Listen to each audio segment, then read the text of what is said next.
What if I stay as individual contributor?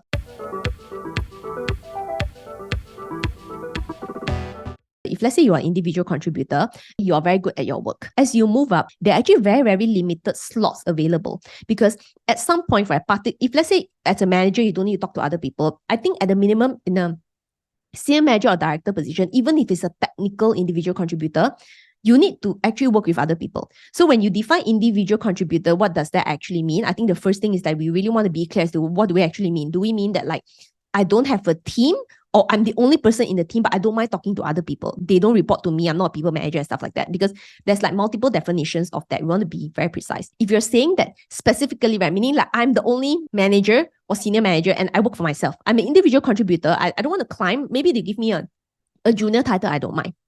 So the opportunity cost for that, and also there are potential issues of what might happen is you might eventually feel stuck in the role, because in the individual contributor role, right, it's kind of like fairly similar things day to day. So it's really a question of like whether if you think about your career the next 10, 20 or 30 years, are you going to be okay doing this like purely sole contributor role in the fairly similar scope? I mean, there's not much scope that you can expand, right? Because you're not working with other people. Is it something that you feel satisfied? Because you may feel satisfied in the first 1 to 2 years. I'm like, okay, all these people are so annoying, right? I don't want to deal with them. You might feel satisfied for the first 1 to 2 years, but if you continue down this path and you don't bother to want to learn people skills and everything else, then would it be like a limitation of feeling stuck in the end?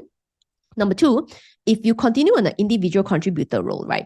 If you were to change careers, it will actually limit your ability to look for another role, because most roles, right, actually need to talk to other people.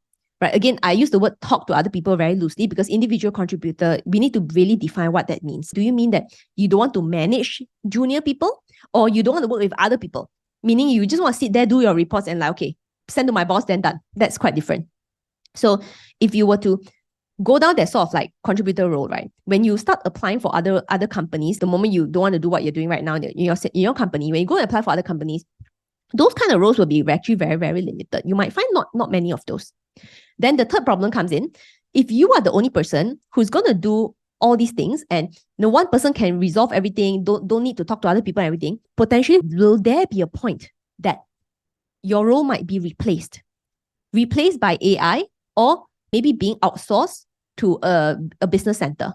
Like for example, like when I was working at Standard Chartered, and even at Visa, there were actually many roles that eventually kind of got outsourced to the Philippines or India and stuff like that. So being a solo contributor, sometimes it can be a risk as well, because you're not working with other people. So other people also don't know that, Maping is adding value, right? They can't say that, hey, we should save Maping in this restructuring exercise because, Maping is working this person, that person, and, the endorsement comes as well, right? The networking part sort of comes in. So that could be a chance that, you might get replaced.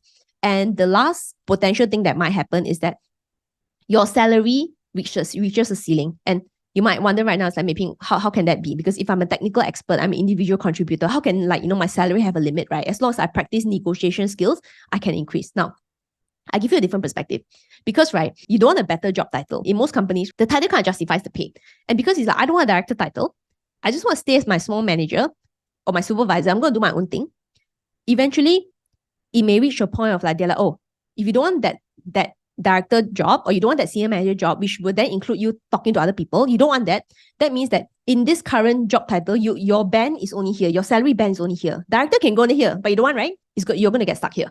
That could be a risk as well. And don't forget that as you continue to stay in this same space, right, what's going to happen is that there could be other people who more junior than you, who can do the same thing as you, but they're cheaper than you. Okay, so you must remember, right? Can you imagine an individualized manager with 10 years of experience is going to cost way more from a company standpoint from a manager who can also do things solo, only have 5 years of experience? Who do you think is more expensive? Who do you think the company is going to keep? And who do you think the company is going to fire when it comes to economic downturn?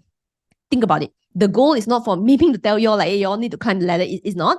But I just want to give you a perspective of like how the dynamics work, and not just thinking of it in the 12 months. I'm giving you the picture, the 10 years, right? You just think about potentially what's going to happen.